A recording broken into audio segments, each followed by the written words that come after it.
Today I have 12 spring to summer DIYs for you. Keep watching. I'm Brandy and this is Making It My Own DIYs. Welcome back.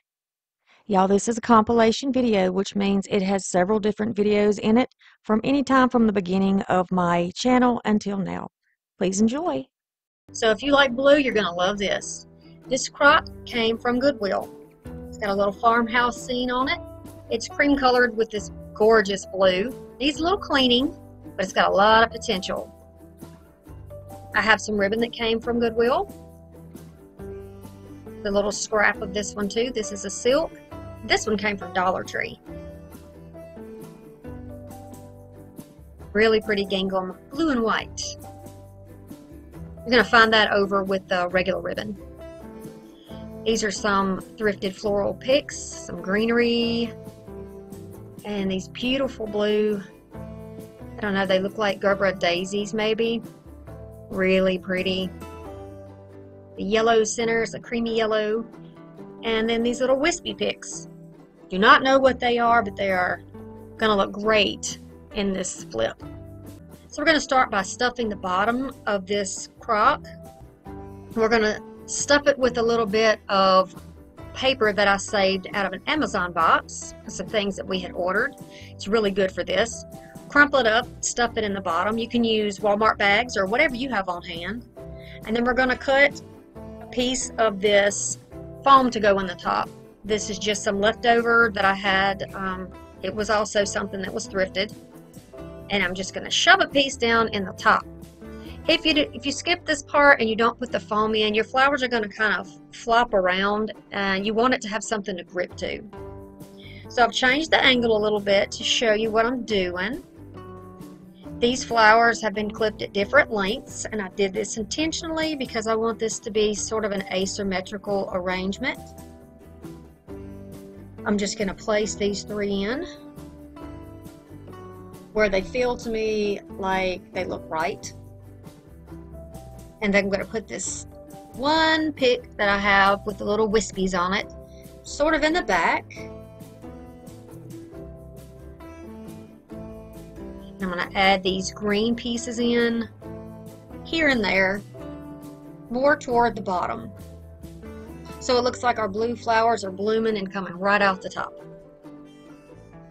I get so many flowers and picks and greenery pieces from thrift store. You just can't beat the price, and you can get some huge arrangements, made from just a very small amount of money. So I'm going to put some of the smaller picks toward the bottom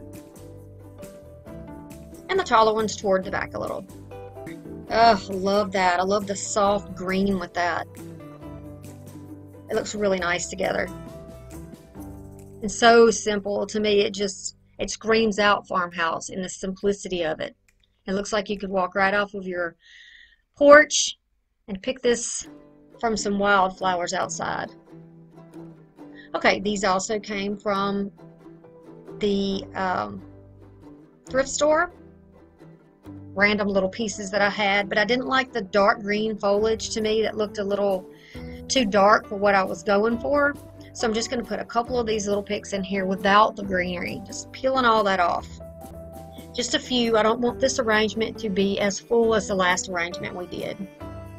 I want to keep it airy and wispy and open so that we can see lots of light around it.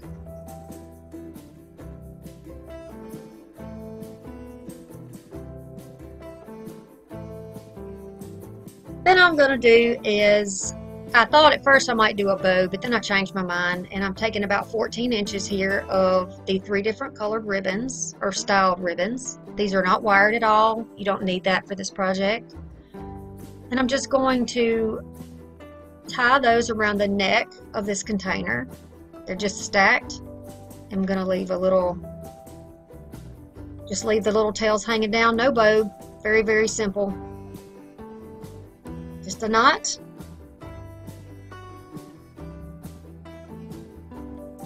Anybody can do that. I'm going to move this kind of off to the side instead of leaving it in the center. You can, once you get your ribbons pulled apart so that you can see all your little layers, you can, if you need to tack it down to your container with a little dot of hot glue, you can do that. I didn't do it for this. You can dovetail the ends if you want, or you can just cut them on a slant. And if you wanted to leave them just straight across, okay. Bottom. Flip number 2. We are taking this one solitary napkin that I found at Goodwill, and this embroidery wreath, this thick wooden large wreath, and then I have some thrifted ribbon, and I also have some ribbon from Dollar Tree.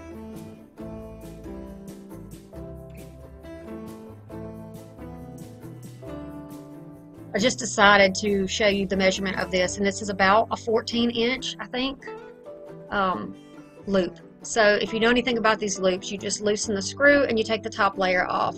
I'm laying my napkin on the bottom or the inner ring, and I'm going to center the top over that line where it was folded. And what you're going to do is push that down, tighten the screw a little bit at a time, and instead of having to iron out the napkin, if you will pull from both sides evenly, as you tighten it down a little bit at a time, you will have no wrinkles and you will have no lines left, no fold lines left in your napkin. This looks French farmhouse to me. What do you think? All right, and I'm just going to take my napkin, and you could cut this off at this point if this is something that you want to do, but I'm just going to take mine, roll it under, and then tack it down with a little bit of hot glue. I'm protecting my fingers because I will be likely coming in contact with that glue, doing it this way. You're just going to tuck and roll down to just try to make a neat little finished back. This is going to help protect if you put it against a surface. It will keep you from having scratches on your surface. You know, at first when I got this napkin, I was disappointed because I only had one, but then I thought, hey, when I saw it with that crop, I thought, yeah, I know what I'm going to do with that. So I've just taken a loop of burlap string, or jute string here, and put it across the center of that screw in the middle of that square piece up there. Not all the wreaths had such a thick block up there, but in this case it's a good thing because it's going to give me some place to put the bow that I'm fixing. So I'm just going to make loops in this. It's like a denim wired ribbon, and I'm just going to make loops, and I can't remember exactly what my measurement was, but I think I have like a 7-inch across. So I have 3 loops on either side, and I'm cutting it off without a tail. So there it is, just the loops. I'm going to do the same thing with this burlap and lace piece. There are going to be 3 loops. If you turn it over on the side, you can count 3 and then 3. Cut off the excess here. Fold it in half. And then you're going to take your scissors, cut just through the wire and just a bit onto the fabric. I've seen this done by a couple of crafters, but the lady who comes to mind is Olivia from Olivia's Romantic Home, and she calls this her Olivia bow. It's called lots of things, but this is what I'm going to do with mine. So the thinner ribbon is the one with the burlap. It's actually not quite as wide as the blue, so I'm going to put it on top. It actually, for some reason, ended up being a little bit bigger. My loops did because I didn't measure it, but that's okay. Not going to be a problem. You'll see what happens, so don't get disappointed if you do something like that. That's an easy thing to remedy. I'm going to tightly tie this. You can use a pipe cleaner for this, or you could also use a zip tie if you needed to. But this piece of scrap jute works fine for me. Tying a knot in it, and I'm going to start by pulling out the inner loops of each one. And because you cut it, you'll be able to pull it away and out. And it helps for each little section of that bow to stand up nicely. It gives it a lot of leg room to stretch out. We're going to do this all the way around, and the same thing with the top layer. We're going to pull it out and to the side, and it's going to make a nice little pretty bow. Love that denim ribbon. I've had a lot of use out of it, and I'm going to miss it when it's gone. So now we're going to do the tails. Got a piece of the blue under and a piece of the burlap on top.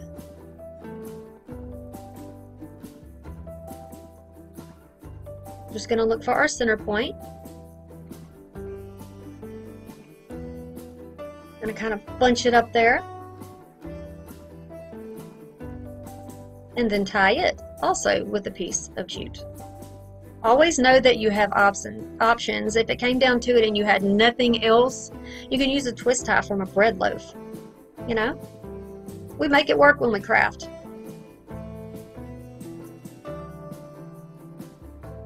And I'm just showing you here how you can just use your fingers to curl the edges if you want it curled.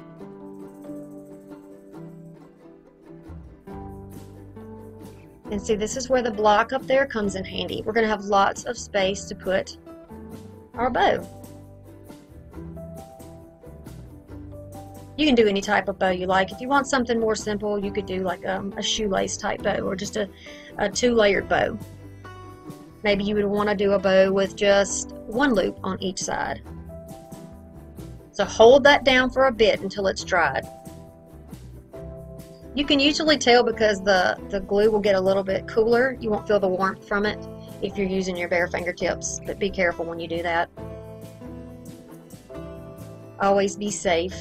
I'm just using a clamp to hold it there so I can go ahead and dovetail those ends without causing my bow to move around, and then, you know, pull it loose possibly from the glue if it's not dried.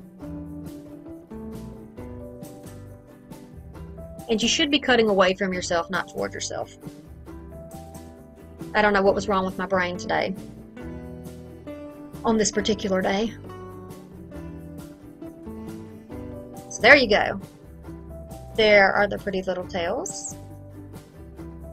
You can make them longer and curl them if you wanted to, but I didn't want anything to obstruct the view of my beautiful rooster in the middle. Got some remnants of chalk paint on my bow from the back of the, where I had sanded on another project. It got a little messy back there, but you won't see it. It's going to be down, so I'm not gonna sweat that, right? We don't sweat the small stuff. I know you've heard me say that. So you're going to put a good bit of glue there. Look where you're putting it to make sure that it is over the tails and that it is on top of the block there. You got it in the right spot, and then hold it down. I'm going to use the clamp to help me out here. Don't worry, when things get smushed down, you can always fix it back. That wire and the bows make it so much easier for you to just fluff everything back out. And then once it's had ample time to dry and to set up, you can remove your clamp. And then your project will be complete. What do you guys think about these two flips? Isn't this great? This could be in your house all year long. I love it. It's especially going to be nice, I think, through the summertime. We're going to start off with some of these larger popsicle sticks. Some succulents of all different sizes. I have some that are potted and some that are picks. They came from Dollar Tree and the thrift store. They have a nice variety at Dollar Tree though. They even have some pastels right now. I'm going to reuse this box. I've already used it a few times from another project. And then this decor sign, this wall art, framed art from the Dollar Tree. Very pretty. I like the frame and everything on this, so we're going to leave it as is. Just going to remove your plastic wrap. Then we're going to have to find a way to attach it to our box. You can certainly put it down on the inside if you want, but it's going to give you less space to have height on your greenery. So we're going to go over to the back and use our popsicle sticks as a support for the framed art. I've already kind of checked this out and decided, kind of eyeballed where I want this to be. So I'm going to use 3 sticks and some good old Gorilla Hot Glue, and that ought to do the trick.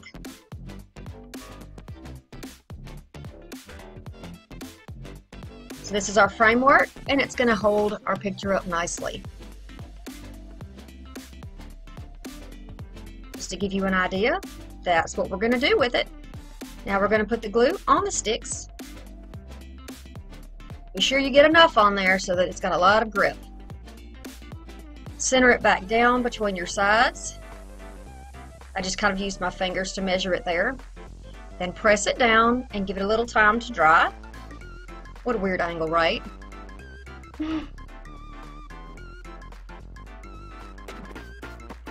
Alright, so this is what your planter box base will look like.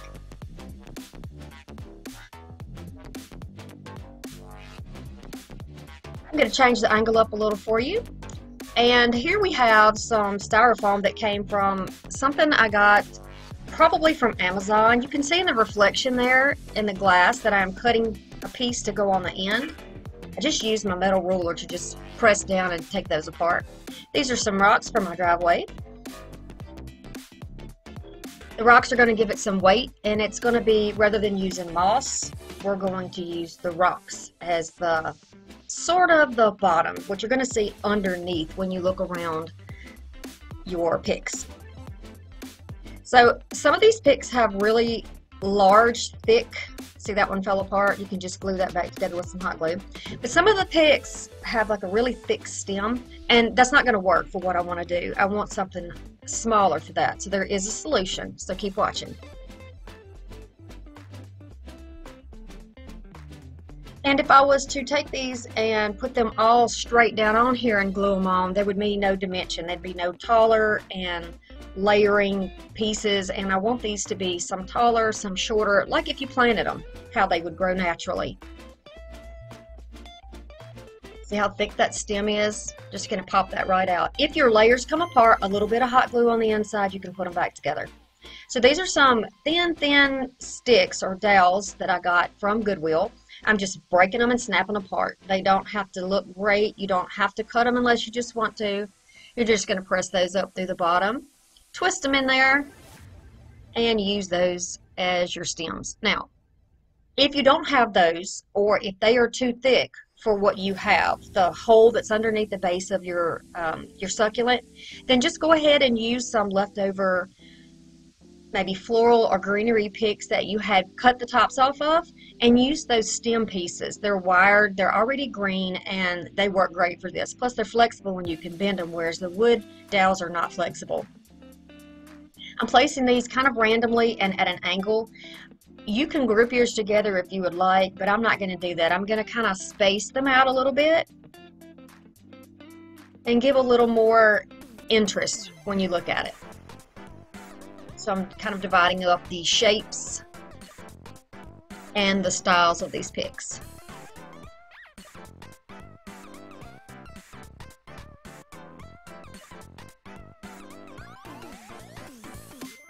If you're new to my channel, welcome. I'm so glad to have you here. I hope that you will subscribe to the channel. We'd love to have you as part of our YouTube family. And if you like anything that I'm doing here on my channel, please give me a thumbs up and share the video with people that you think would also enjoy it or get some value from it. Okay, so my taller pieces, I'm going to just put those toward the back, and they are on wire, so they're a little easier to just bend slightly. Succulents don't really have a lot of bend to them that I've seen in, you know, the live ones, so I don't want to get too crazy with them. Now, two options. You could either use these little potted pieces as is and just place them down, which I think is really cute. Or if you have curious kids like me who like to, oh look Mom, what is that? Then you might want to just go ahead and take those out and add those in there outside of the pot. And they are on little metal picks, so you can just go ahead and place those down without adding anything to them.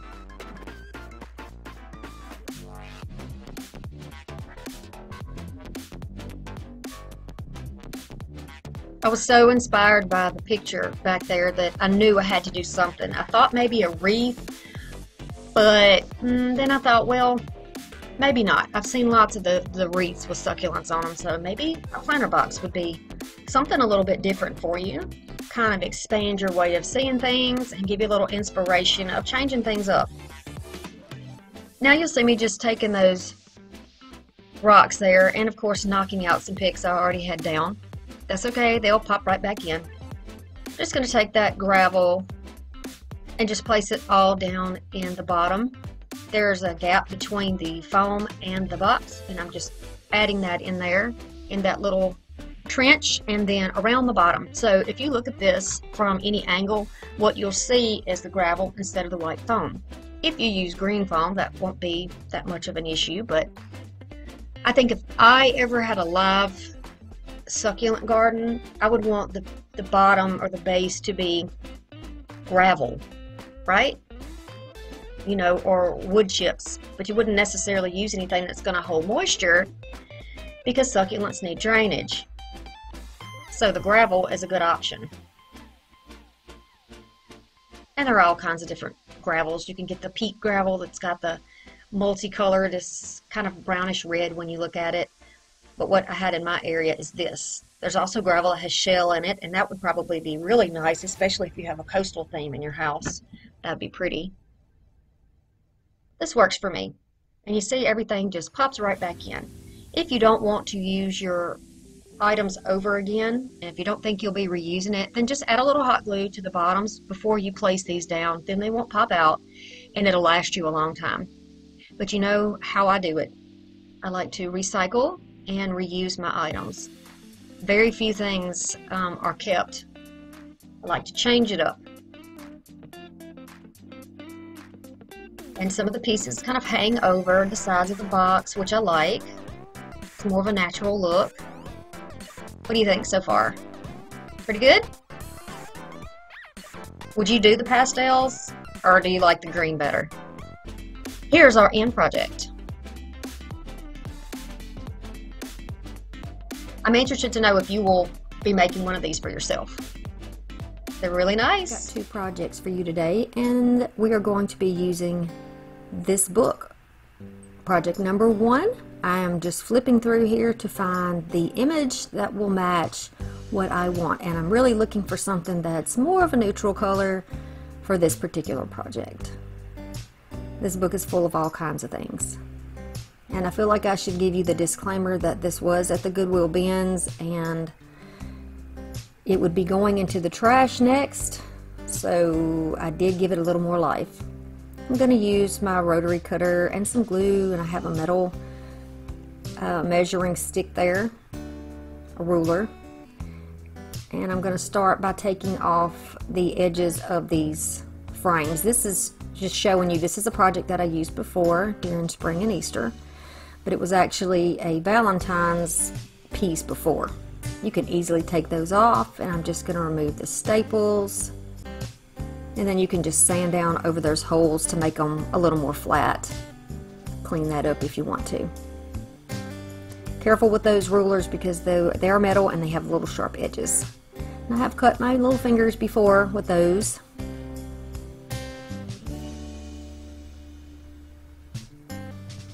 Okay, so this is another image that I've chosen. It's very pretty. It is some type of a vegetable. Everything in here is vegetable. So this decor is going to be primarily something that maybe you would use in the kitchen or the dining area, but you could certainly use it anywhere you want in your house. So I'm just showing you 2 ways that you can remove your pages from the book.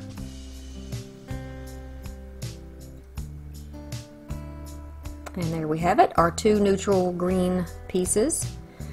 So rather than cutting these out, I wanted to give it a kind of a more, I guess, edgy look. So I'm just holding down with one hand and pulling with the other hand to just kind of tear the edges of the paper. I think this is going to give it a better look to fit into my home decor. You can certainly cut this out. You could do the fussy cut if you wanted to, but I want this to look a little bit like a botanical print, so I want to have the white background on there. These will be placed down on the back of this board. So using my purple glue stick that you've seen me use lots of times, I'm going to just cover over this and then place it down. I'm not measuring anything because that doesn't matter to me on this project. Just pressing the bubbles away and out. And actually this paper and with this glue stick, I didn't have any bubbling on this project, so I was glad about that. It laid down nice and smoothly. So pretty close for eyeballing it, don't you think? Alright, smoothing it all out. Careful not to pull your edges away, so it's usually best to go from the inside out so you don't peel it back up. And then I'm going to take my glue gun and just add this back down. This is not a precision tip Sure Bonder, it's just a mini Sure Bonder, and I absolutely love it. But I have a variety of glue guns that I use. I can switch it up and share with my kids. I'm going to use these clamps from Dollar Tree just to hold that frame in place because they have a tendency to kind of pop up or arc up a little bit, and I want it to stay nice and flat, so I'm just securing it with that until the glue dries. Now I'm going to use this piece of wire jute that I used before, and I'm just going to use it again. I'm going to put down my glue there and place it right back down on the back and clamp it into place. Try not to glue down your clamps when you do this. You don't want to use too much glue, but I think the ends or the tips are probably silicone. It may just peel right up, but I don't want to take any chances. I love these clamps and I don't want to mess them up. We have a tendency to hang on to the tools that are proven to work for us, and so that's what I try to do. Okay, so now to keep my edges from coming up, I'm just putting down here and there a couple of little areas. Now this is vanishing glue stick, so that it's actually going to turn clear and you won't even know it's there. So give me a thumbs up if you like this project. Very simple. I'm taking some thrifted pieces. This is a candlestick that was covered in candle wax that I went ahead and cleaned up. And these are some little frames that apparently were on clearance at Michael's and they were donated. So I'm just taking my little, I think this is a Cricut tool that of course I got from Goodwill. And I'm going to just scratch all of that off. You use whatever technique works for you to get that off. There's lots of ways to remove stickers. After I get that off, I'm just going to use my sander and just sand it down a little bit. Now I'm taking my furniture marker, I believe that's oak, and I am just going to start coloring over this. I'm going with the grain from side to side to color my frame. You could do this certainly with antiquing wax or anything that you have. But I've enjoyed these markers and I like to color, you know, throw back to when I was a kid. I enjoy coloring. And so I wasn't bothered by the amount of time it took to do this. This was fun for me to watch the color, laying that color. I like the way that this looks. You can leave it just like this if you would like. It's very pretty this way. But I decided that I'm going to do something a little different. So here's the candlestick, and I'm going to go over it also with that same color. Was it necessary? Maybe not. But it felt like the thing to do at the moment. And I wanted the color underneath, once I get this all distressed, to be the same, to make it look like it was one piece. So I feel like having it the same color on the top and on the bottom piece will do that. Will give us that effect. This is the same marker. I have used this several times, and look at the flow of paint. Love these. Again, could have stained it, but I wanted to do it this way and I enjoyed it. Plus it's a good test for this furniture pin. Okay, so the whole thing is done, and you have to wait until it's dried, of course. So I decided to use a little piece of the candle wax that actually came out of the top of this candlestick to rub across the areas of my candlestick rather, and the top frame to see if it would work for me and if it'll work over this, you know, these surfaces. So that's what you see me doing here. I'm just rubbing it all over, especially on the high points, and then I'm going to chalk paint it. So this is the linen white Rust-Oleum chalk paint that you have seen me use about 1,000 times. I don't know if this type of distressing would work with other paints or if it's just chalk paint. I'm not sure. So I'm just taking my little chippy brush here and going all around this candlestick, and then I'm going to do the same thing here with my frame. I'm just going to lay that paint on, all over. Be sure you get the edges of your frame as well, the edges and the sides when you color it, and then when you put your paint on. And that inside little edge, you want to get that too. So you see, I'm not being super neat with this, and you can almost see where it's pulling away. The wax is kind of resisting it already, and I didn't use a very heavy wax. So now I'm trying to decide which picture I want to use for this one.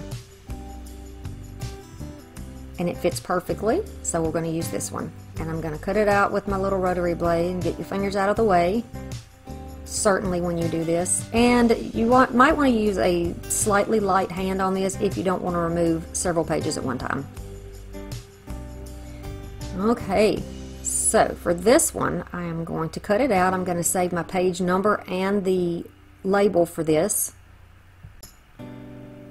And this is going to be the backing, so I'm going to lay this down with a little more of that purple school glue. See, this makes it really easy when you're doing a project. You can see exactly where your glue is, and then it disappears when it's dry. So, you know, you won't have to worry about any spots that you might have missed. Again, I'm pressing out from the inside out and holding on to it so it doesn't slide off my paper. I've never had that happen, by the way, but you know, just to be on the safe side. I'm just trimming up a little bit because I want this to look nice on the back. I'm going to cut out my page number. Okay, and apparently I'm skipping over, and now we're back onto the candlestick. I am using this same little tool, but I didn't have a credit card down here, and I think that's what Teresa does for hers, is use this like a credit card. So I thought, well, this would be good. This would make a good substitution for that. So I did that, and then now I'm taking this little tool and I'm just scratching on it, putting some scratches here and there. And I love this. I will definitely be using this technique again. This was fun for me. Giving it some age, making it look a little rustic. What do you think about that? And you can do this too. You can do this at home. I love the effect of this. I'm going to do the same thing with this one. Use the little scraper and then use some sandpaper to go over it. I want my edges to be the brown color, so that's what I did there on the very edges of it. And that's how I wanted it. Okay, again, here we go back over here to cutting it out. I'm going to put the label back on here, and I'm going to put the page number back on here. So don't be alarmed, there's going to be some missing footage in a moment. But it's real simple for me to catch you up. Okay, I just decided where I wanted to put my sunburst squash label. And there we go. I think this will be nice for fall also, since it's got those sort of yellowy colors, golden colors. And then there's my page number. So here we go. There are my distressed pieces. And then I'm going to take my frame. I'm going to stuff a little bit of styrofoam in there. I'm going to coat it down with glue and then press that down in there just like that. It'll be held in place with some clamps until it is dry. You can see that I'm just making a little room there so it will sit down in there. Just pulling up that glue because I really want this thing to stay in place. And by the way, it is still standing, and I did this project about a month ago. So my Dollar Tree clamp fits nicely. And then I've just taken that, hot glued the backing into the frame backwards. And this is what it looks like at that point. Just use a little pick that is stuck down there to help hold it up. You can see the little wood pick, and I used one in the front too that's actually sunken down in there a little bit just to give a little extra support. But you can see that it is almost looks like one piece. If I was to paint that little spot flush, then it would look completely like one piece that was made together, I think. Right, we're going to start off with this cross. Now I got mine thrifted, but you can definitely get the wire ones at Dollar Tree. But I'm going to show you how to do it if you have this kind. So it's about a 20 by 12. Then I'm going to take some burlap, just plain burlap ribbon from Dollar Tree, and we're going to wrap around all of this stuff.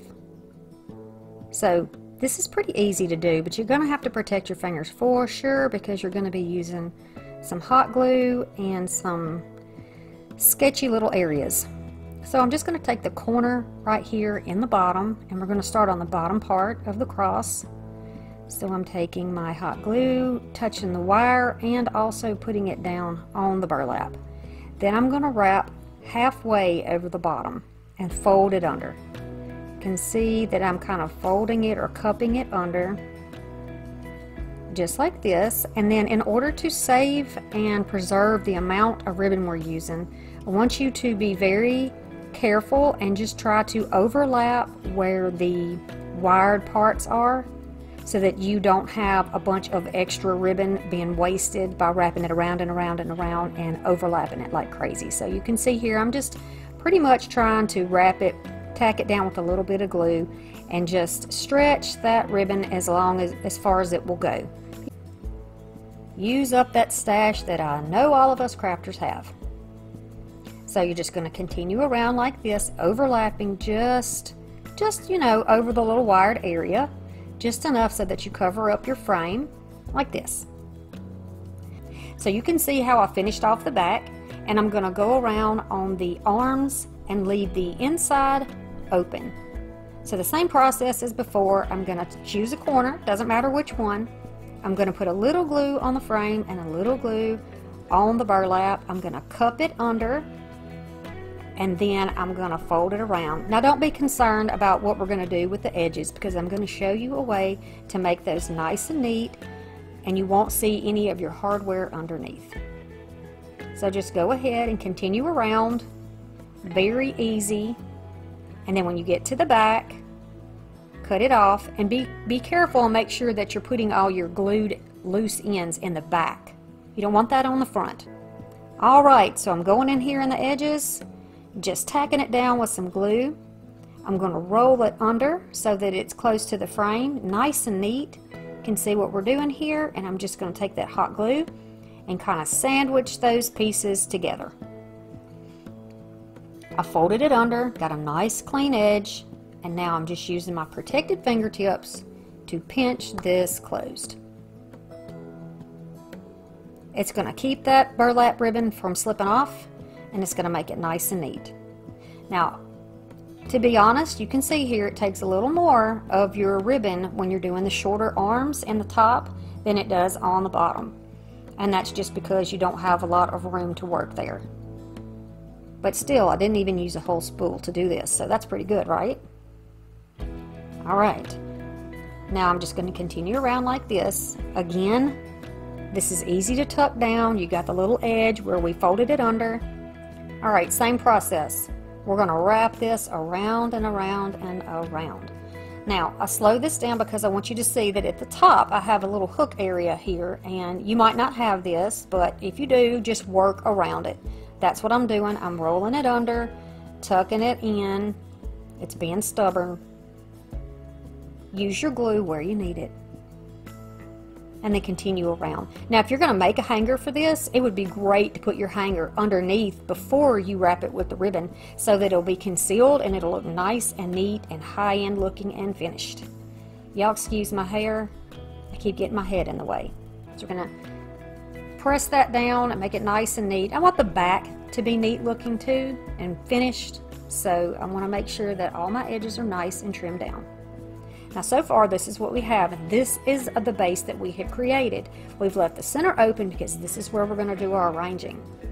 Now go and pick out whatever flowers you like. I know a lot of times you can find beautiful deep reds and purples in the fall, so you may have some of that in your stash. I have these picks from last year that were thrifted, also the white branches. I've had those from last year. I've actually used them in a different wreath.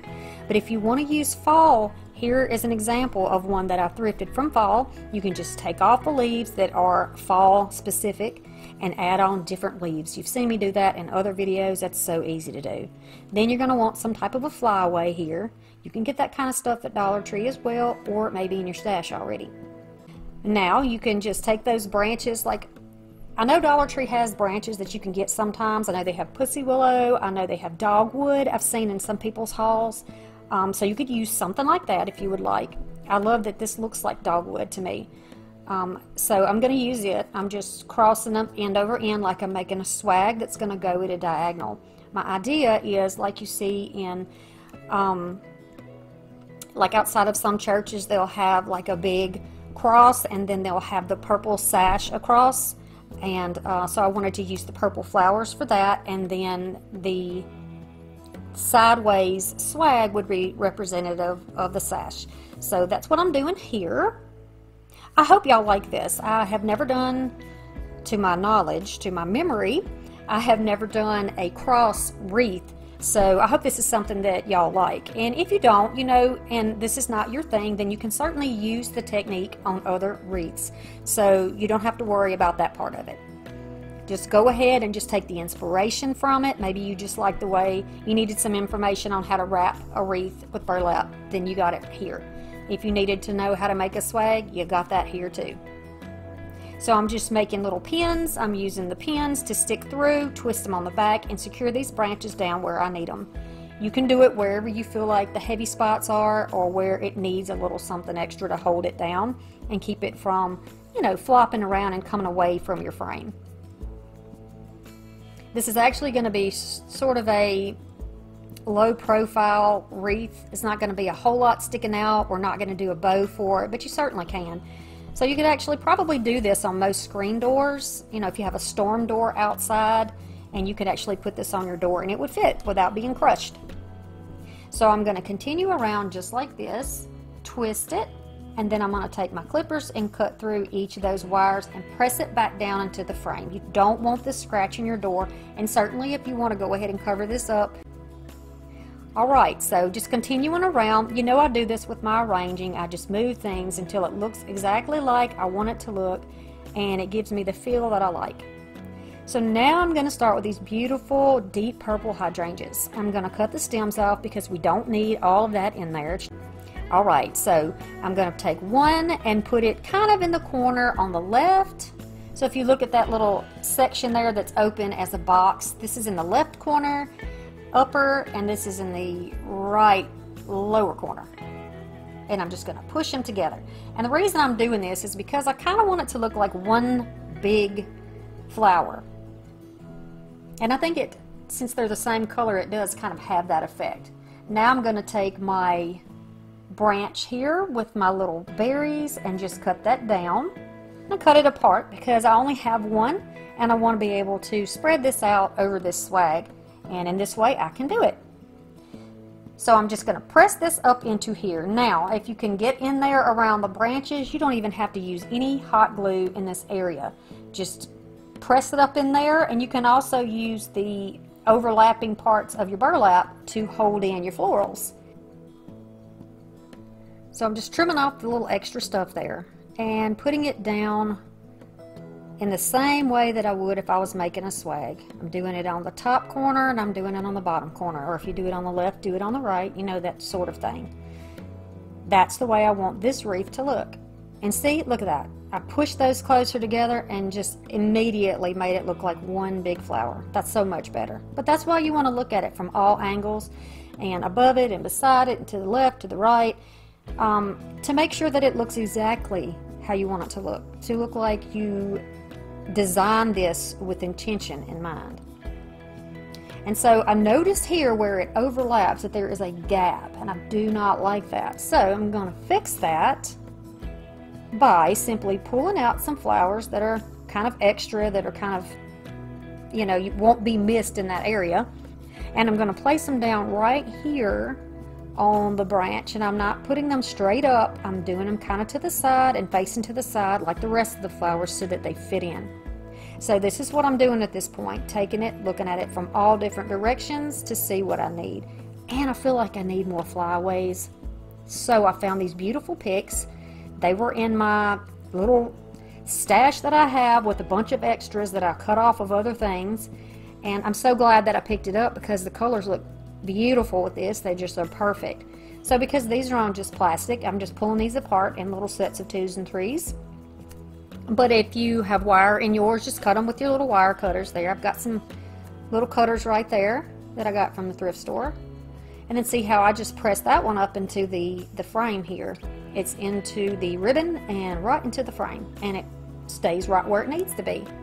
If you're in a place that gets a lot of wind and it's not protected though, you know, you might want to do a little extra gluing, and certainly if you're going to sell this, you would want to glue this in place.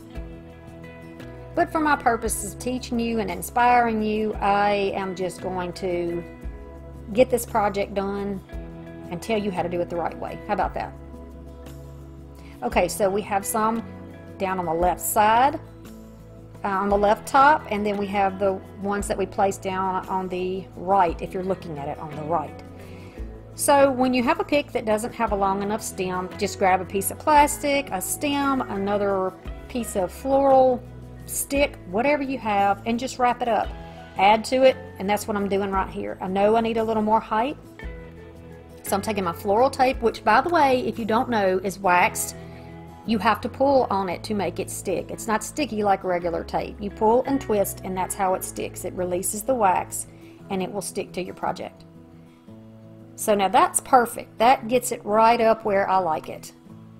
Simple little hack there. And this is our final project. You can definitely put a bow on here if you'd like, but I like mine simple and rustic as it is. So this is what it looks like when it is hanging. I believe in you. I really do. I know that you can do this. This is an easy project. And if you enjoyed it, I would love a thumbs up. It really, really helps my channel. Look how pretty that looks. The purples, the whites, the greens. It's just perfect for Easter. I just really love it. We're going to start off with a thrifted wreath that is in a house form. It is made out of twigs and just kind of tied together here with some twine. This came from the Dollar Tree. It's a little canvas. I have a variety of florals. These came from the thrift store. And the little roses as well. These beautiful pink tipped eucalyptus also came from the thrift store. Of flowers. I'm going to use some wire or some ties, clippers and scissors, and some hot glue. I'm also going to use a little bit of scrap ribbon. I'm just taking a good look at this bunch of flowers to see which ones I want to use. And I'm kind of going to go for what's going to match this canvas. And I really, really like the two-tone here. The foliage is fall themed, I think, but that's easy to take off. Just going to start by taking my picks apart and taking them stem by stem. I found that it's easier to work with this way. Okay, so now we're going to move on to what we're going to do with this wire here. I'm going to cut these in pieces. Excuse the shaking of my camera there. It's jointed to a table, which is just like a plastic kind of table, and it doesn't have a lot of weight to it, so I'm going to try to find another way to mount that camera. So I'm just going to place these down, and because these are twigs in this wreath, it's really easy to just push these down in here. You know, I like to use my forms over and over again, so this way I can easily take it out. I use very little glue in this project as far as on the wreath itself. Now I'm going to have to find a way to attach my little canvas on here. I'm going to add some glue in the corners with a little piece of scrap paper. Be sure you guys give me a thumbs up if you enjoy anything that you see in my videos. It really helps my channel. We're going to go on and do this to all four corners. Okay, so I'm just going to bend these down so they're a little easier to fix here onto this wreath. Press the corners and just twist them around on the back, just like you see me doing here. And we're going to do that to each corner. We're going to take a few pieces that I clipped off to just fill in where we need a little bit of extra. I don't throw my scraps away. I keep them in a little basket. I have ribbon scraps, I have twine scraps, paper scraps, and I have some foliage and floral scraps. Even the little stems, you can use those again too. I'm going to move on to these two picks, and I only have 2 of them, so I think this is a good use of those.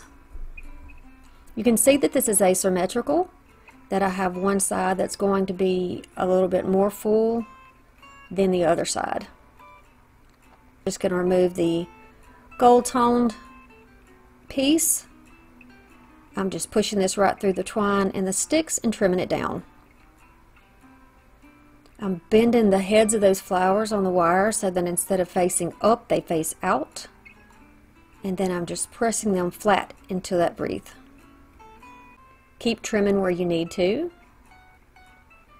And then you notice here I'm going upside down toward the bottoms. This is because I don't want the stems showing. I don't want blank spots here. So this helps. And it also helps extend your floral arrangement downward. And I like that look. But again, do whatever is pleasing to you, however you like that. You could always cover up the ends if you see them with extra little pieces of greenery that you have. And any pieces of the longer picks that need to be held down, just make a couple more of those little pins and press them down into your wreath, and they'll stay right where they need to stay. This is going to be an indoor wreath for me, but if you're going to put anything outside, be sure that you are binding it well to whatever wreath form you're using. Really glue it and really twist it down with your wires to make them stay. And see, here's some more little pieces I had left. I'm just going to go back in and fill in where I feel like they need to be. Any bald spots, any thinner spots, whatever looks right. I always try to look at my projects from every angle. I know you've heard me say that before. And then I just go back and add whatever it is that looks like it needs to be added to kind of fill it out. And see, that slides right underneath that little piece of jute. You can twist anything around with wire. You can twist it around so you can get it facing forward, pull them out where you can see them, put them in the back if you want to put it toward the back. I've found that florals are really pretty forgiving when it comes to that. And so I felt like it needed a little more. I've just clipped off another piece from another pick and just added that in the side. I like that it is kind of wild looking. I don't have a problem with the hang over and the way that it sticks out on the top. I mean, in nature nothing is perfect, or maybe it is perfect in God's eyes, but you know, to us sometimes it doesn't look symmetrical and we want to keep fooling with it. But I think this looks wild and rustic, and I like that. I think it's very cottagey with the colors and the feminine, kind of a feminine tone, I think, in this wreath. Simple little shoelace tie with this ribbon, which I love, and it came from Dollar Tree also. I've bought several spools and I am using it a lot. Just going to use a little hot glue right underneath the canvas and placing that down. And there you have it. What do you think about it? Do you like the color theme here? I've noticed Dollar Tree has a lot of these little canvases, and you can pretty much pick whatever color you want. They even have some beach themed ones which are really gorgeous. We're starting off with the pine swag, and we're going to add some of this burlap ribbon. These are some floral bouquets that I got from the thrift store. I got a variety of them, pretty much in the same colors. A couple of them are duplicates, and we're going to use those. Here's some more thrifted florals. This is Ashland. I think that came from Michael's or Hobby Lobby. These are thrifted as well. You know, almost everything I have is thrifted. So we're going to start off with this swag. I'm going to put the link up here in the corner so you can see the other project that I did with it and see how I put it down on that board. Here is some thrifted eucalyptus garland. I'm going to have several different pieces of that. These are some spring looking picks that I had that are kind of leftovers. Pretty much it's all thrifted. I'm going to show you how I chose to put this down. Now you can do it any way you want. And don't worry about that being pine underneath. Don't let that deter you from watching this video because we're going to cover every bit of that up. So I'm going to use my pine branches to wrap around the end of this garland. I'm going to cut the little plasticky end off. Nothing there that is going to add any value to this. So I'm just going to cut it off. And then I'm going to kind of twist it back and forth from the left to the right, so that I cover up a lot of this greenery with the eucalyptus garland. We want this to look springy. I mean, you know, pine trees and evergreens, they're here all the time, thus being evergreen. But we want this to be more springy looking, more spring inspired. And so this is a really good way to take a piece that you already had, really stretch that dollar, and make something pretty that could last potentially all year.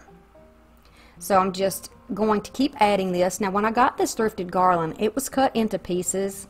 There are a couple of strands that are whole, and there are some that are cut into little pieces. So I'm just, with that in mind, I'm finding the pieces that look like they'll fit for what I need. You can use whole pieces, and you can certainly find floral garlands at Dollar Tree and at the thrift store. So just look for them. I always get mine off season. I've had this garland since probably November, and I've been hanging on to it. When I saw it, I saw the potential, and it is fantastic quality. I mean, it is really nice quality. So I'm just going to make sure that I have it, you know, kind of extending out the sides a little bit and laying on top of everything. I like to put the greenery down first and then start adding the florals, because I want my base to be nice and lush, and I love green. I love the greenery. So I'm doing the same thing to the bottom as I did on top. I know I'm a little bit out of camera. It's kind of difficult because my table is not very big in front of me. It's a long table side to side, but in front of me I don't have a whole lot of room to work. So kind of playing around with my monopod and try to get the camera where you can see everything. I know some people are really annoyed when they can't see everything, so just use your imagination. What I'm doing on the top, I'm doing on the bottom. And you can see here, it's nice and full. Now I only have 2 of these, so I'm going to add one to the top and one to the bottom. And they're going to be going in opposite directions. It's almost like mirrored. If you imagine a line down the center of the arrangement here, then I'm going to do the same thing on both ends. It's going to somewhat mirror what's going on the top and on the bottom. So that may help you, because I know you can't see what I'm doing down there. Now you see. You can use any picks you have, and Dollar Tree has a variety of really pretty picks. Generally, I don't know if they have all of their spring out yet, but you know, I'm working right now with what I have, and these are things I already had, so I suggest that you do the same thing. Think of things that maybe you used at Christmas that could also be used in the spring. So I'm adding in these picks, and I'm just going to kind of go back and forth. One a little bit lower on the right than it is on the left, and etc., all the way down. I do have some pieces that are kind of clipped apart that I used in a wreath, and I'll show you how to fix that so that you can use that in a thicker piece. It's very simple, but sometimes when we're doing things, you kind of get overwhelmed, so you don't, the simplest things seem to escape you. You know how it is. But I don't want you to give up. If you're doing a project and you go, oh, I don't have that much greenery, there's no way I can do that. You certainly can. Use a smaller piece of garland. You could even use an old branch from an old Christmas tree. That would be that simple. Okay, so I'm going to take these 3 pieces, and I'm going to wind their wires around each other, just like this. And then now I have another pick. Now this one does not have like 5 or 6 pieces like the other ones, but that is okay, as long as we have a representation of that on both sides. I think it looks good. So just be careful if you've got really thin wires that you don't, poke yourself, hurt yourself. I know a lot of us are thin-skinned and we don't have a lot of collagen left. I'm almost 50. I'm not too far from that, so I know how it is. Plus I'm fair-skinned, and we tend to get boo-boos pretty easily. You'll see lots of my videos with band-aids on my fingers. But I kind of get in a certain mood when I'm doing this. So yeah, my mind goes to another place, and I just kind of go with the flow and throw all caution to the wind. Alright, I love these. These are really pretty, but it's a different texture, and I like that. I think that's going to add some interest, and it's kind of a little flyaway feature, and you'll see it again. I'm sorry, but there it is. I just overlaid it and put it a little bit further down, because we're going to work from the very tips toward the center with these pieces that I don't have a lot of.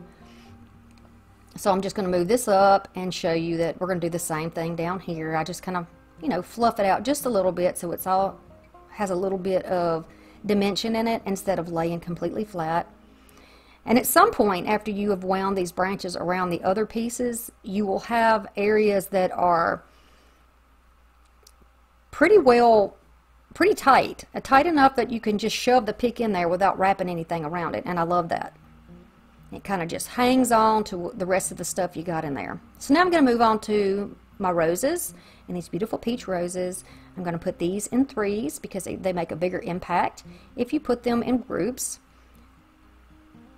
they are a little bit varied. Some are different than others. You could certainly do this with any type of flower you like, and you could use 3 different flowers instead of using 3 of the same thing.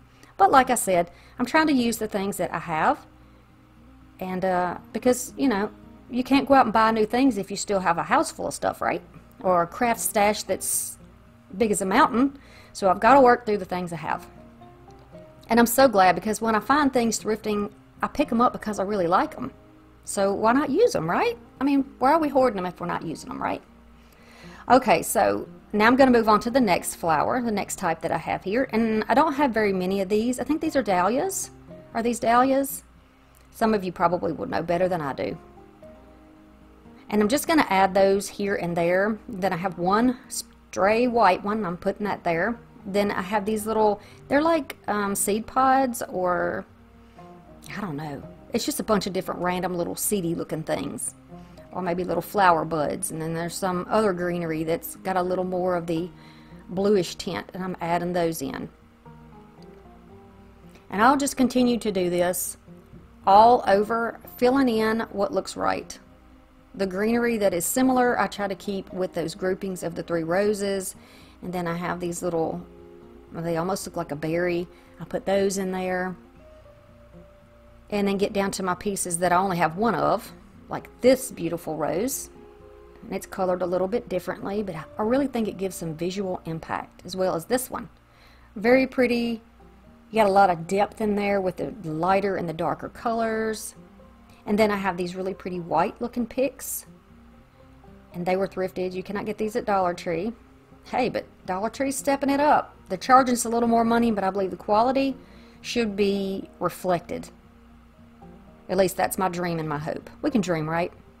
Alright, so I'm just going to continue around, and see, I have one little pick here, and then I have another little one pick, and I'm just going to put that in there, because now that I've had my groupings in there, I can see where I need to add extra pieces, where it needs to be a little more filled out. And that's what you do. Now it's on this backing for a reason. It makes it easier to manipulate, to work with, to hang, and it also gives you the opportunity to use this as a centerpiece or to hang it as a swag on your door or against your wall, which makes this very versatile. I absolutely love this. I love it. The colors are just perfect for my taste. Now I'm going to take 18 inches of this burlap.com ribbon. This is actually a linen and cotton blend ribbon, I do believe, and it is a beige and cream colored stripe. It complements this beautiful farmhouse piece perfectly, I think. I'm going to cut these into dovetails, each one of these, also all 4 of them, and I've decided that there's so much going on with the flowers here, I don't feel it necessary to put a bow. You can certainly do that if you would like, but what I'm going to do is going to be a little different, but I think it still softens and complements the piece.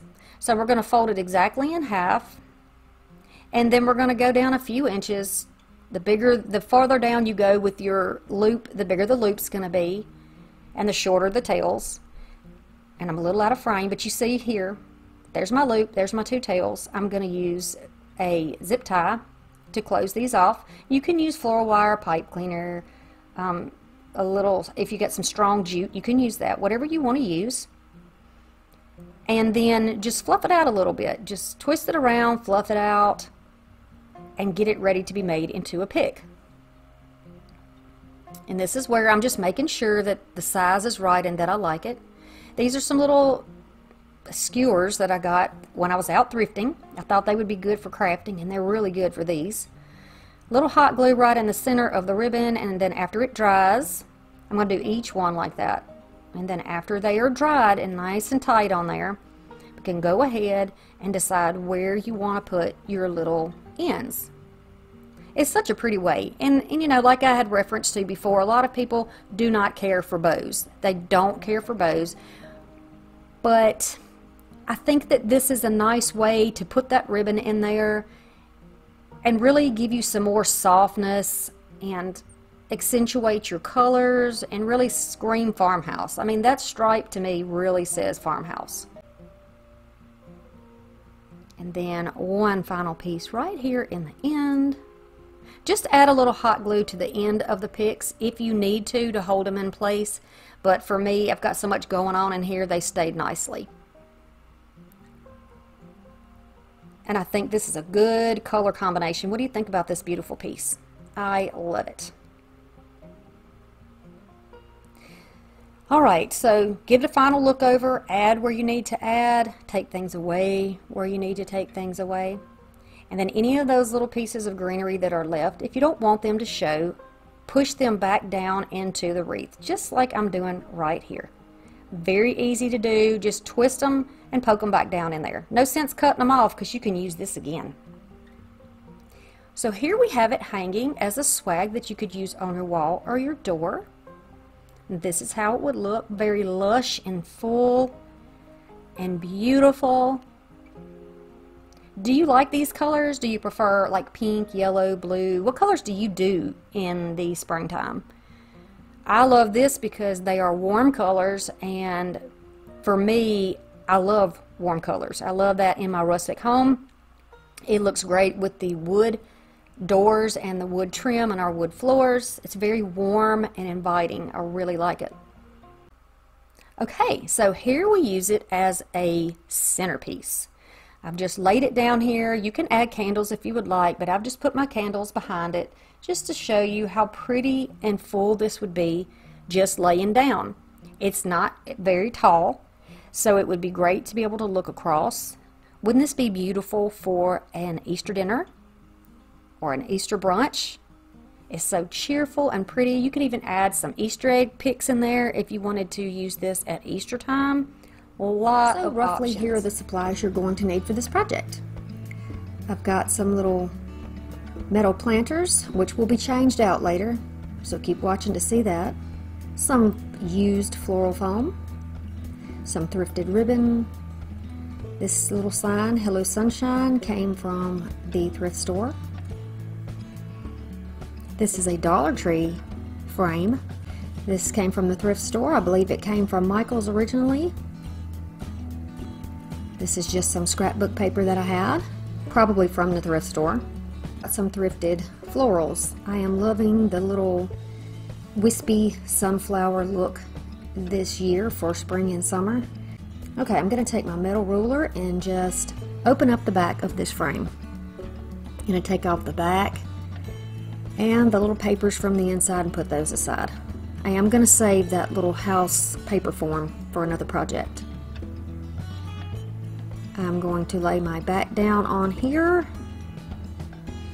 because we're going to be covering that ugly backing. So I just cut that out, and you can certainly use scissors for that if you would like. And I'm going to use my good old school glue stick. It's purple and then it goes on. It becomes clear as it starts to dry. I'm going to add that on the top. Trim up any little scraggly edges you might have left. And I'm just going to pull the back off. I'm not going to need this for this project, so I'm going to pull it off, put it aside, and take the little hanger section off. I use my wooden ruler to smooth it out, and we're going to place it back in the frame. Give me a thumbs up if you like this so far. Alright, so I'm going to take the back off of this because we want it to lay flat. And this did not come out as easily as I hoped it would, so I grabbed my pliers there and just pulled that off. Now this is raised. This is like a particle board, so I'm going to smooth that out so it lays flush with our surface. And I'm going to find my placement. A little bit higher, maybe in the middle, maybe a little lower. So I think right in the center of right before the point up there where it goes into the roof, and the bottom will be a good place for it. You could probably find a little picture like that at the Dollar Tree, you know, that you can use to put right on the inside of that. I'm going to use some 70% alcohol. I just have that in a little travel spray bottle. I like to clean my items with that. You need to get all the oils and stuff off from your hands and from being, you know, the gunk from the thrift store. And I've just used an old sock that didn't have a match. Kind of make it look a little bit nicer, even though you're not going to see the bottom. I'm just going to take that stuff off. And yeah, it's important to use a long-term long hold glue, which this fix-all came from Dollar Tree, and then we're going to use hot glue as well. You want this to stand up firmly, so that's what I've done, and I've held it there for just a minute for the hot glue to get firmed up. And then now I'm just going to take some more hot glue, put it on the back right along that edge, and I've got a little dowel rod here I'm going to trim down with my pliers and place it in a thick bead of glue on the back. That's just going to give it a little more support. Now I'm going to take my floral foam blocks and just press them down in there. You can cut them. Excuse my whole shoulder there. I really like to throw it all into the projects, as you can see, and then start placing those in the foam. I like mine to look slightly symmetrical or slightly reflective of the other one if I'm doing two. It just seems a little more balanced to me. But you certainly don't have to do it that way. You can put it in however you like. Now these are not going to be replicas. They will not be twins. They will be sisters or cousins, if you will. So there we go. I'm using the yellow and the white, and I'm looking at the project, and I see that it's just too tall and it's covering up my word. It doesn't look right. So I've got these little paper, I think they're seeding pots, and I'm just going to take my items out. I'm going to place them back into the little paper pots. If you pull them all out in one piece, lay them down gently, you can take that entire bunch and place them back down. This is how they looked before. See the difference? It's like an inch and a little more difference there. So it was a little bit too tall for what I needed, but I wanted to show you both options and how to fix it if you did what I did. It's not a big deal. You can always take it out and start over. So that's what I've done here. And I like the placement of these. I think this looks really cute side by side. Again, with the fix-all, I'm going to add some of that on here, and then without overlapping my fix-all, I'm going to add some hot glue in a circle around that area.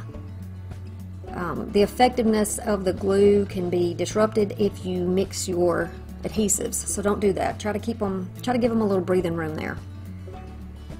And I'm going to do the same thing to the other one. A little around the center, and then some hot glue around the outside.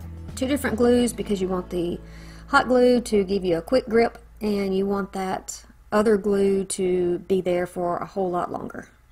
Now, because there are areas between the flowers and the edge of the pot where you can see the foam, I'm going to go back in and just add some additional leaves and foliage that I had on the picks before I took them apart. I'm just going to add those here and there to cover up where you might be seeing those. You can see here, you can still see that foam, so I'm going to fix that too. I'm going to add a little bow, and this is just some vintage lace that I have, lace ribbon. Really simple bow. You can see how easily and quickly I did that. A little bit of this cotton, I can't find the word, string, from the Dollar Tree. Huge spool. It has lasted me forever. I'm just going to tie that in a double knot and make sure that my bow stays nice and securely there when I tug at it and cut on it. Trim it down. Okay, so here is our cute little bow, and see, having a tight knot in the middle keeps the entire bow from falling apart, and I can still slide that just a little bit. Rather than dovetail, I'm just going to cut these on a slant. That's what I like to do with these lace ribbons most of the time. A little bit of hot glue, and I'm going to add that to the open space on the top of the house. And just for an extra little something cute, I thought maybe some buttons would be really cute. That is part of a cottage look and a country look, and I thought it would be really fitting with this. Plus it is the colors that I'm using reflects the colors that I already have in the project. Could certainly use yellow, and I have you here some new videos coming up, so I hope you enjoy Dollar Tree and thrift haul videos and makeovers, because that is what I do here on this channel. We do budget-friendly DIYs and crafting so that you can have a unique look in your home without breaking your budget. We want to make things that bring you joy, and hello sunshine in these pretty little flowers. Or hanger or a table swag. The original idea of this came from Keeping It Simple Crafts. You should go check out her channel. She's got lots of cool stuff. I'm going to start off by going about 2 inches down from the top and twisting pipe cleaners, one to the left, one to the right, just as you see. I'm going to go down another 4 to 5 inches and do one right in the middle, pointing upward.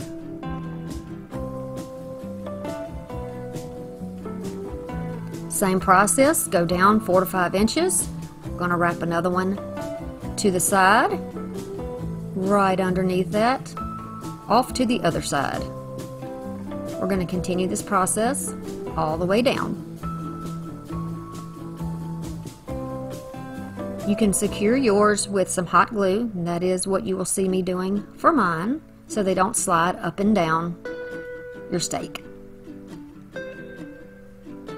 This wouldn't be an issue if you're going to use it on your table, but if you're going to hang it up, you don't want it to be pulled down. So we have 2, 3, 4, 5, 6, 7, 8, and I will be adding a 9th one later. So I'm going to take this burlappy mesh and I'm going to put it on my cutting board and take my rotary cutter and just slice up at 21 or 22 inches. You're going to do 4 of those, and we're going to do 4 of this other mesh with the little white dots on it. You can just put it aside. So we're going to have 4 dots, 4 plain, and we're going to start applying them down to our stake. But I'm going to show you right here what we're going to do. You can roll it, you can make what some people call cruffles, where you curl it and you ruffle it. I'm going to show you how I do it. So you either roll or fold over just a little. You can use a clamp to hold it down if you need the extra hand,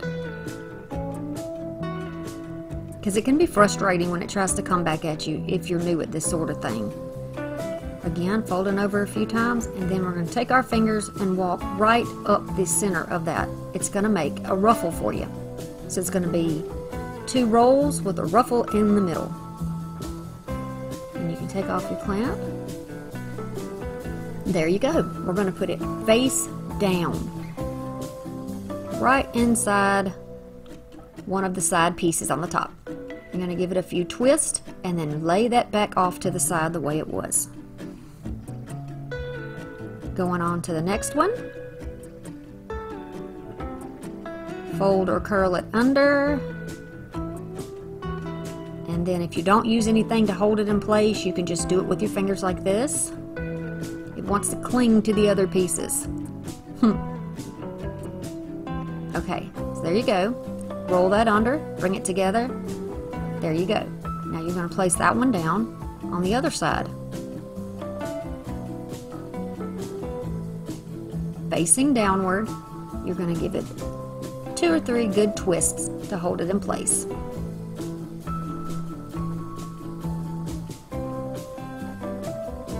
We're going to take another one. Same process. I'm going to show you a few times so you can see exactly what we're doing. Walk it together, put it face down, right in the one in the center. So on the top we have a plain and a dotted, then we have a plain one. Then we're going to put a dotted one on the other side, and then a plain one right next to it. And by plain I mean the solid color. So there we go. Tightly twist it down. And then once you get it all full, you can fluff it out just a little bit and see what's what.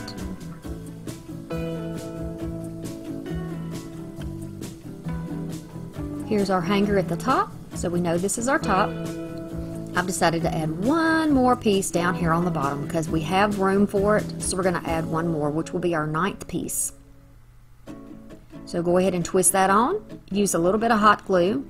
Once your glue is dry, you can set the last piece of your cruffle or ruffle or whatever you want to call it right on top. Next, we're going to start embellishing it and thickening it up just a bit. I'm going to take 8-inch pieces of this same brown mesh.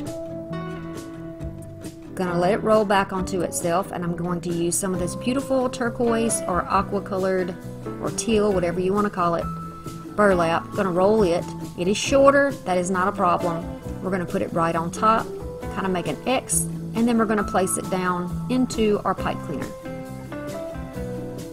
Same thing here. Be sure that the raw edge is on the inside. You can see me kind of manipulating a little bit to make sure that I don't have any rough edges sticking out.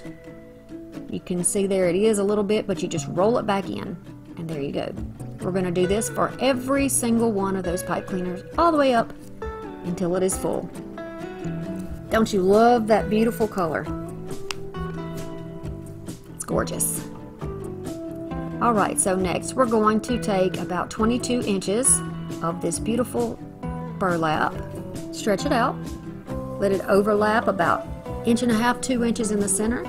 Gonna pinch it, walk our fingers up like we did with the little ruffles that we did for the base, and here's your bow. Very simple, very, very easy bow. You can use whatever type you like, but I like the simplicity of this. It's very easy to make, and I can stick with my original materials. Tie it with your jute, and then start twisting around to give it a thicker center. This is also going to secure those ends together so we didn't have to actually glue it together. I'm just tying this here, and there's our bow. Fluff it out a little bit. I've added tails to mine with just a tie there. If you want to leave long tails, you can do it like this and then pull some pieces off to make it look rough on the edges, or you can do like I did and trim it down.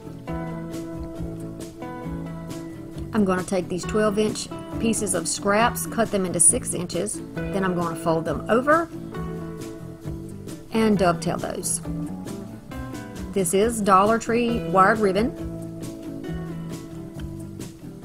So we're going to need 9 pieces because we have 9 sections of pipe cleaner. We're going to go down into the bottom, start there so I don't miss anything going upward, and just go up the entire length of the door hanger. You fluff it out a little bit. That wire helps it stay in place, and this is what it's going to look like. You can go ahead and cut down your pipe cleaners that are left over if you want, or you can tuck them to the back. Now I'm taking these boat paddles, or these oars, and I'm just going to see where I like them and then glue them down. You can use arrows from the Dollar Tree in the crafter section, and you can maybe write something on it or put stickers on it. You could say this way to the beach or follow me to the sand. Anything like that that you want to do. You don't have to do it exactly like me. This is for inspiration. It's just to get the ideas flowing for you. Then I'm going to start adding in my starfish. I decided since I only had a couple of these white ones, I would add them to the top and bottom. So right over the bow and then right in the center of the bottom. And I'm going to start adding in the orange. I think the orange looks beautiful with the rest of the colors in here. And I'll save the other starfish for another project. So when you're doing a project like this and you don't feel like it's laying flat where the glue can actually catch on to something to hold it sturdy in place, just take like a pencil or a paintbrush, press it up on there and give it a second to dry. And then it's going to stay. Okay, so here are some thrifted beads. They came off of a strand of, I think, Mardi Gras necklace. I think that's what it was. You can cut that down. You can also use pearls from the Dollar Tree. I'm just adding them here and there. I mean, after all, pearls are fitting with an ocean theme, correct? Because they are actually made in the ocean. There's no rhyme or reason to where I'm putting them, just here and there.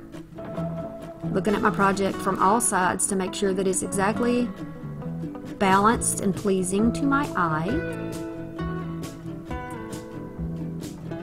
And this is what we have. What do you think?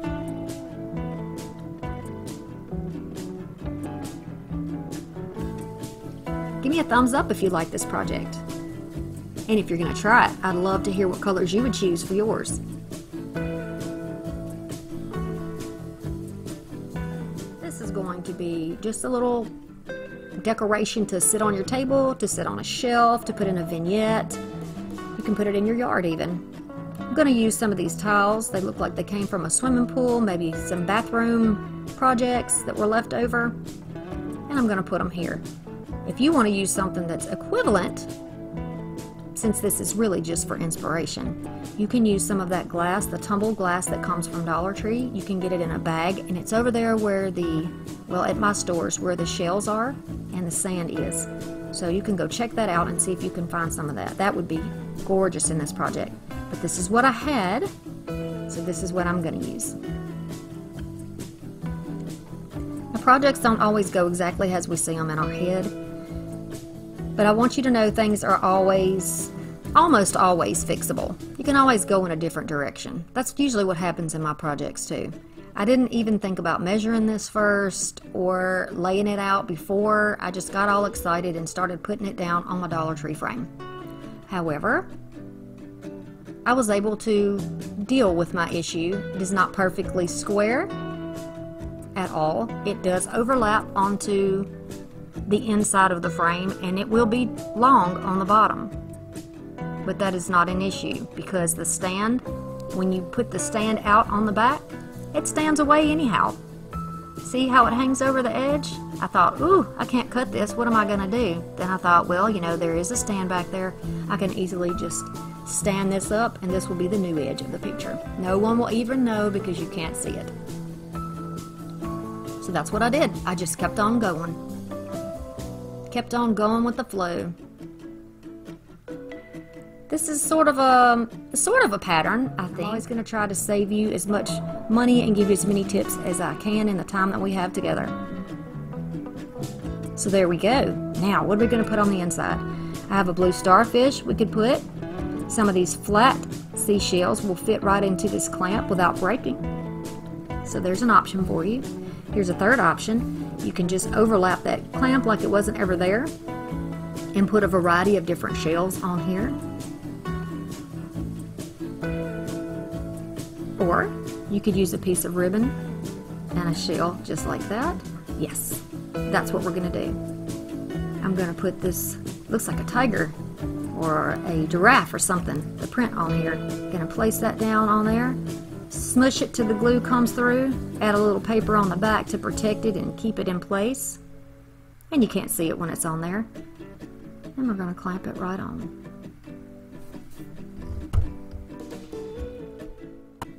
So for project number 1, we're going to start off with this little picture from Dollar Tree. This is a thrifted frame. And then I have some of these little wooden embellishments and 2 different kinds of rope to choose from. So I'm just getting an idea here of which ones I want to use, and out of those 2 packages I've chosen some shells and some turtles. Now we're going to move over to the little canvas art. I'm using my little trimmer here, rotary trimmer that came from Dollar Tree, and I'm going to just cut through that canvas and remove it from the frame. I'm using some pliers to just remove the staples. I'm not going to make it too neat on the back, just clean it up a little bit because you won't be able to see this once it's down. Now we're going to reverse this so you can see how this will look. But first we're going to paint this. So I'm going to protect my surface here. That's just a cutting mat from Dollar Tree, and I'm going to use some of this neutral gray paint to cover over this brown frame. I'm just using a sponge brush, but you can use whatever you have. We're going to do all of the front and the sides and the inside area here. So in order to make everything cohesive, I'm also going to be applying some of that gray paint over these brown wooden pieces. I'm not going to put on a heavy coat here either. I just want this to look like it's kind of weathered, kind of washed, like the frame, that larger frame that is off to the left there. It's going to be kind of streaky, kind of weathered and worn, and that's kind of the idea with a coastal or beachy looking thing. I know this is not everyone's cup of tea, but I happen to live very close to the coast in southern Alabama. So a lot of people from down here are still into the coastal thing. All right, I'm going to take the back off and I'm going to cover it with some of this light, it's like a cream colored, like a really light, pretty cream colored burlap to fit over that backing. And I did have some protective surface under there so I wouldn't cut my table. And this is very easy to put down with just a little bit of hot glue. Protect your fingers because it will go right through this loose weave. I'm going to go all the way around here and do the same thing. Going to get my corners folded under so that it makes a nice, neat corner. Then you can just trim up the back, make it look a little neater if you want to. But I won't need it because I'm going to show you another way to cover all that up in a little bit. So we're just going to secure those back down. And that's going to be our backing. Now we're just going to dry brush a little bit of white chalk paint over the top.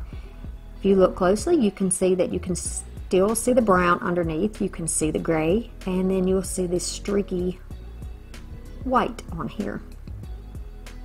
It's a pretty look. And I think it looks very much like the bigger frame that we have in the background. Now we're going to do the same thing here with the frame. We're going to take a little bit of that paint on that Dollar Tree brush, bounce a little bit of it out of there, and then just start working around that frame. I'm going to do the same thing here. I did put a little bit too much in some spots, but after it dried, I sanded it down a bit. I'm not sure why it did that, if it's just the type of material this is made out of or what, but it's easy enough to fix. It's just a little paint. You can go back over it with paint, or after it's dry, you can use a sanding block like I did and just lightly go over it and it will blend it down. All right. So I think everybody has seen this done and probably done it themselves, but just for those of you who don't know how, we're going to just take some hot glue, go around that frame, and lay it on top of the canvas. Kind of center it where you have things nice and squared up. And then you're going to trim down all of the excess. You can go back over. If you don't get close to it, it's not a big deal. You can use an X-Acto knife or any equivalent of that, or some scissors, and trim it down. Then I'm going to place it down on top of the burlap. You can do that with some hot glue. I did that on the bottom as well. You can go across, you know, wherever you want to, but you got to be careful with that canvas. If you put a bunch of glue underneath that, you're probably going to see it through there. So just stick to the area where the wood is touching the canvas. Now I'm going to use my embellishments here and there on the frame. I've chosen 2 different shells and a little turtle.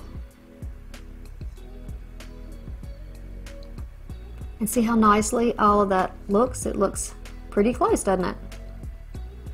Now I'm just going to use I have a little tile here that I got from Goodwill in a big bag. I've got a bunch of these. I'm going to put that down, and it's going to act as a little riser for my turtle so that he stands off a little bit and it gives him a little bit of dimension. He's going out to sea. Now I'm going to take this lighter color rope. I decided that that looked a little bit better with the background, that cream colored background. I'm just going to trim out the frame with this. Alright, the end that is finished, I'm going to place down in the bottom corner and then just run some glue right along there, and then all the way around the corners and the sides until you get back to your starting point. Okay, so there we go. To the bottom, just pressing it down and toward the frame so there's no gaps and it's nice and neat. And then I'm just going to trim up the edge so it looks again, nice and neat. And then we're going to need something to hang it with. And rather than just putting a hanger on the back, I like the look of this chunky rope, so we're going to use this as a hanger. And we're going to do a little magic in a moment that's going to make this look like it is going through the frame. To take some of the bulk out and to make it a little bit thinner so the back is closer to the surface that we hang it from, I've just unwound the rope just a tad. This is a very soft cotton-like material. I'm going to press it down, then add a little more glue on top and a little scrap of paper to hold it in place. Same thing on this side, and then you can just take your scissors and cut off whatever is left underneath your little paper. Now here is where the magic happens. We're going to take that same rope and tie a little knot with a little, make sure that you have some end hanging out there, and we're going to do the same thing, cut off that end right there so that you have about the same length on both sides, and then kind of take that rope apart on the end so that it looks frayed, and then you're just going to glue that knot right there on the frame so that it looks like that other rope has went right through the frame. Is that not the coolest idea? I love them. They're just such a good tool. And they cut really well through thicker things, so I like to use it for wire and thick rope and that sort of thing. And I'm just going to do that in an approximation to where the rope would be coming out if we drilled a hole, and just fluff out those ends. And look at that. Isn't that cute? It looks like it is tied through the frame. Okay, so now we need to cover up the back. So you can use a scrap of whatever you have. This happens to be a piece of backing from some paper. I think that my kids had some crafting paper, and you're just going to glue that down to the back, and it's going to cover up all the hardware and be nice and neat for you.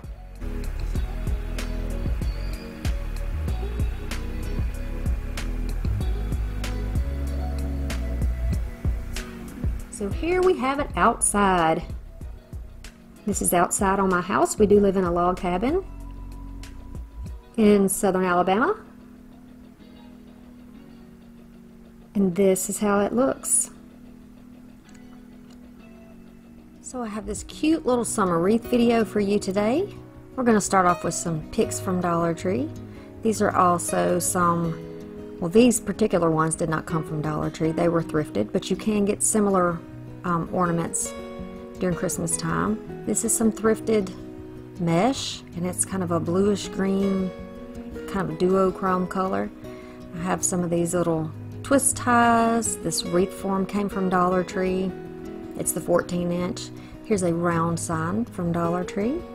And here are those stickers I was telling you about. I cut the top part off to fit it in my little drawer.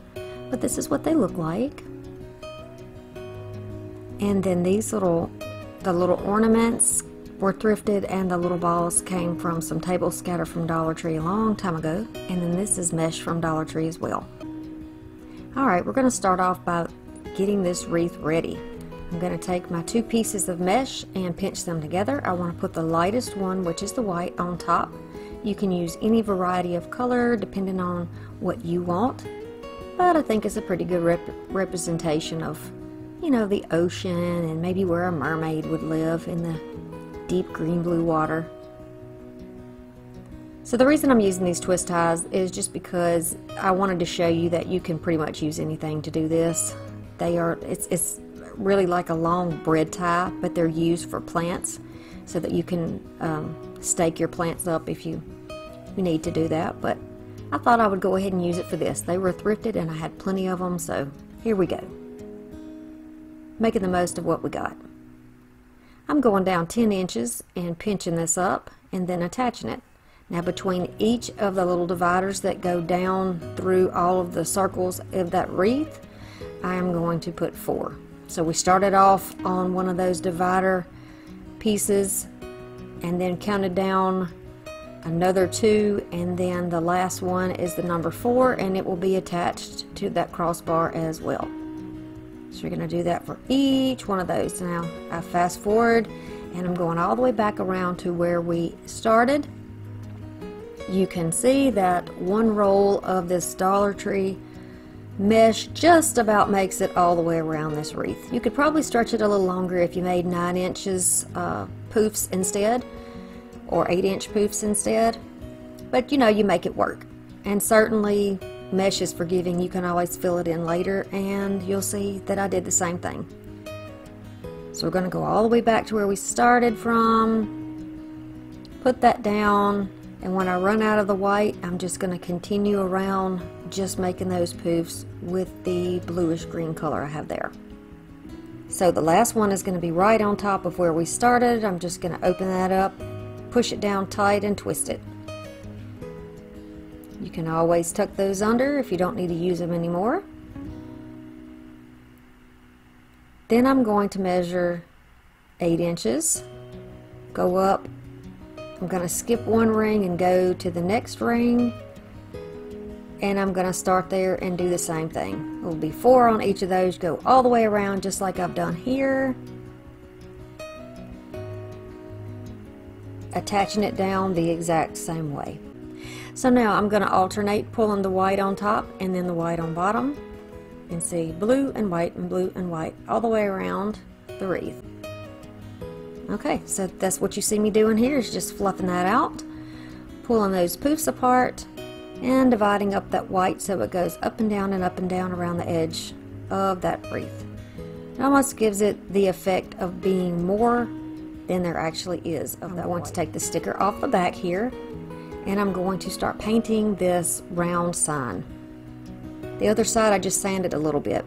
I'm going to use a variety of blues and blue greens that you would naturally see in the water or in the sea or in the ocean. So just showing you a variety here. And I think I end up using 5 different colors. I'm going to start off with the darkest color because it's going to be the deepest, it's going to represent the deepest part of the ocean. So I've got my dark blue on the bottom.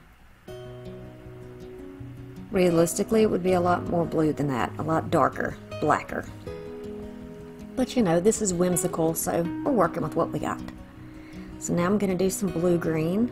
I'm going to use the same brush and just kind of ombre it down, just kind of lightly blend it down into the next color.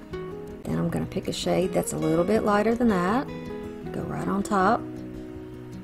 Same thing, I'm not taking any paint off, I'm just going to go ahead and put that paint down on there and blend it slightly down into the bottom 2 colors. And we're going to keep doing that with each of the different colors all the way up to the top. Don't worry about the hole in the sign, that will be covered up.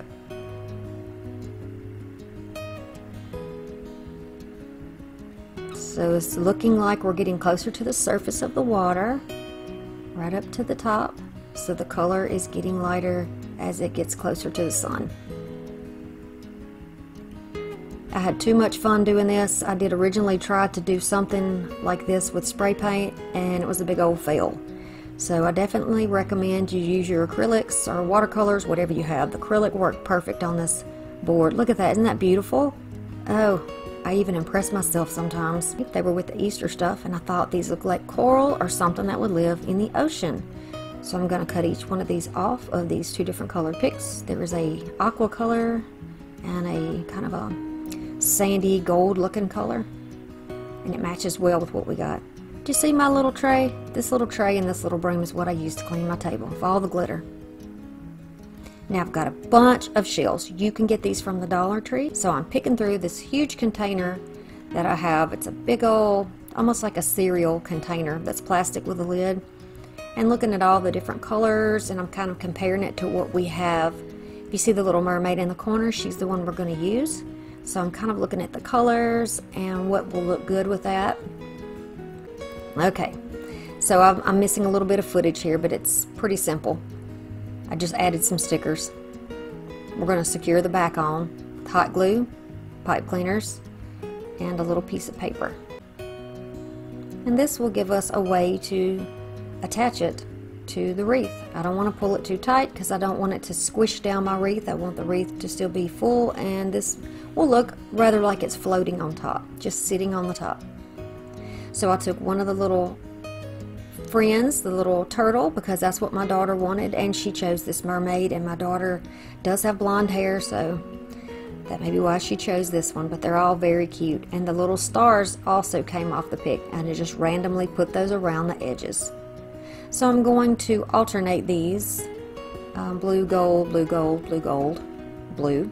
And then I'm just using a little piece of pipe cleaner. You can use whatever wire or whatever you have to stick these together. I'm just using this to kind of hold them in place. You could probably use a little rubber band. And then I'm going to use a little bit of hot glue as well. This helps them stick to that fuzzy part, and it's also going to help it stick to the back of this board. And I'm just going to use one of my Dollar Tree clamps to hold this on. Don't clamp over your glue though, just clamp over the stems. Gonna do the same thing here, and this is going to be at a diagonal up on this side. Don't worry about them being bunched up, because you can move those around a little bit once they get dried. Going over here on the back and adding some glue. Now once that's dry and the glue is cool, you can take your clamps off, and then you can move these around a little bit. Make them look as though they would in the ocean, where they have a little bit of movement. So again, I kind of go by feeling when I do my crafts. So I'm just putting things down and trying to get an idea of what I think looks good and what colors and sizes look right. And there we go. I got a variety of colors there. I've got a small one mixed in there with the larger ones. And I'm going to do the same thing over here. It's almost like mini shell arrangements on each side. That one reminds me of the little, like from a narwhal, and the little sea turtle has one of those for whatever reason. She has one on her head, so I think it's fitting to put one on here. Then I'm just taking these little bitty shells and filling out here and there. Now I thought these ornaments, when I saw them, they looked just like bubbles. They're iridescent and they look like bubbles, so I thought that was perfect. I'm putting those down. Just going to use 3 of them. I think I had 6, but I'm going to use 3. It's going to take a bit of glue to hold that down into that mesh, and they're going to have a tendency to kind of push up from the mesh because it's kind of bouncy and flowy. Just hold it down if you need to until that glue sets up. Then I'll take these glittery ones. I'm going to turn them upside down because I don't want those to show. We don't want them to look like ornaments. We want them to look like bubbles. So we're just turning them around and pressing them down. The bigger ones I was able to remove those silver toppers, but these little ones were glued on, so I just left them. I left them there. Then the little foam table scatter, I'm going to start filling in with those as well. Just going to put them here and there. It's like clusters of bubbles. You can use a little bit of glue in between them to hold them together if you need to. And sometimes just gluing it to the one beside it and a little space underneath it will hold it the way you want it. I don't want these to fall off, and you have to be careful with hot glue and styrofoam at any rate. They don't always get along well, but I did use a high heat gun and it worked just fine. So there's also some of these blue ones, and I think I got those from Dollar Tree too. Might not have. They may have actually came from Goodwill, but I'm sure they came from someplace like Hobby Lobby or Michael's or a craft store if they didn't come from Dollar Tree. But random too, if that makes any sense. Oh my goodness, this is so cute. I've had this idea in my head for months now, and I just did not get it together to do. If this is something that you like, please let me know. I really enjoyed doing it, and I would be happy to put out more content like this if it's something that you're interested in. Now these definitely came from the thrift store. I do not know where they originally came from. They are styrofoam underneath, but they are sequined on top, and there are a few that are like a sand color, and a few of these are a very pretty blue color. So I've just used those as just accents because I didn't have very many of them. I think maybe I had 4. Now these are These I actually found at the beach. They are like pieces of sand dollar, maybe broken sand dollar or broken pieces of shell. I like the irregularity and that they're white, so I went ahead and used those in the project too. Now for this one, it's a little bit bigger, so I'm going to put it underneath. I put the glue on the top of it and I'm just holding it underneath until it sits up. There's no right or wrong. You just do what feels right to you, and that's how I do it. So I'm going back in with some of these little tiny shells and putting them here or there. I've even overlapped on some of the star stickers, and I've added some more stickers. And then here we go. This is our hanger. All right, what do you think about this little beauty? Isn't she the cutest? And then here is the wreath. This is our Little Mermaid wreath. And she turned out very nicely, I think. Again, please let me know if this is something that you would like to see more of from me. Thank you so much for watching. Check out the little rectangle here for more. I appreciate you stopping by, and I'll see you soon. Bye.